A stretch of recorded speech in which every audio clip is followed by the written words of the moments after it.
বোরকা লাল নীল হলুদ কমলা বেগুনি ব্যাটারি গাড়িটা কার মতো বলবে সিনেমার নর্তকীর মতো নয়তো আর কি নয়তো আর কি কথা বলে তাহলে কার মডেলে সাজলেন কার মডেলে সাজলেন চা দোকানে বসে বসে বিড়ি খান এটা কার মডেল কার মডেল ধরলেন মুরব্বীরা কথা বলেন মিয়া প্রত্যেক কথার মধ্যে গালি ছাড়া কথা বলেন না এটা কার মডেল ছেলের বিয়েতে মেয়ের বিয়েতে নাফরমানির উৎসব করেন এটা কার মডেল গায়ে হলুদ কোন নবীর সুন্নত কথা বলেন পুরো অনুষ্ঠান ভিডিও করা কার কোন নবীর সুন্নত সমস্ত বেড়া বেড়ি একত্রে এক প্যান্ডেলের মধ্যে ভাত খাওয়া এটা কোন নবীর সুন্নত কথা বলেন বলেন মিয়া ইনসাফ কোথায় আমাদের কোথায় আমরা হারিয়ে গেলাম ইসলাম আমরা ছেড়ে দিলাম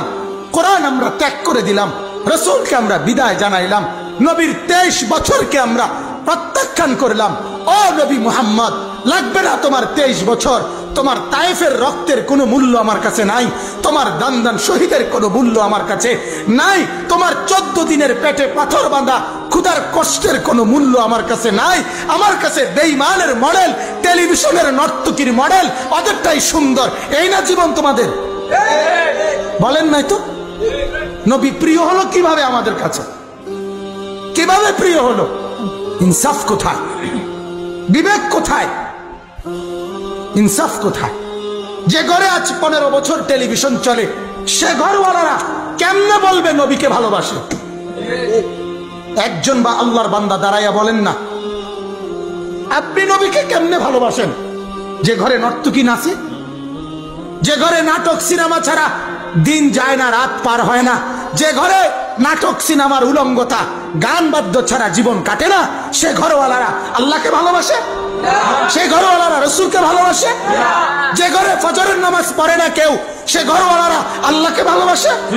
জুমার নামাজের দিন পুরা মসজিদ ভরা প্রতিটা মসজিদ বড় হয় প্রতিটা মসজিদ দোতলা হয় প্রতিটা মসজিদ বারান্দা বাড়ায় জুমার নামাজে জায়গা হয় না মসজিদ কি জুমার নামাজের মসজিদ কথা বলেন না কেন এই জন্য গোটা পৃথিবীর কাফেররা বলে ইহুদিদের ধর্মীয় কিতাবে লেখা আছে ইহুদিদের পাদ্রী যারা ইহুদিদের গির্জার যারা ধর্মের গুরু আমরা নিজে আরবি কিতাবে পড়ছি ইহুদিদের ধর্মীয় গুরুরা বলে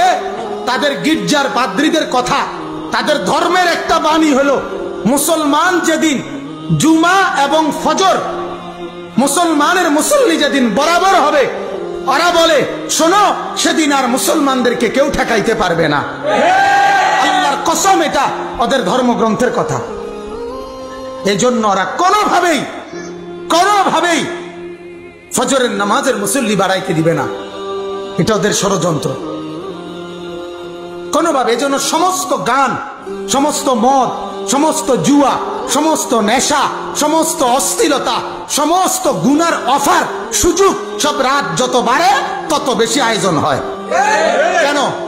কেন যাতে করে ইমানদার সকালবেলা মুবারক টাইম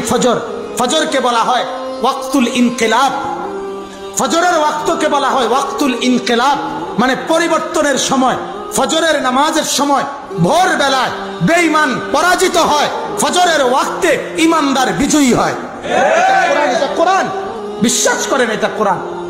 ওয়াকুল জাআল হাক্কু ওয়া যাহাকাল বাতিল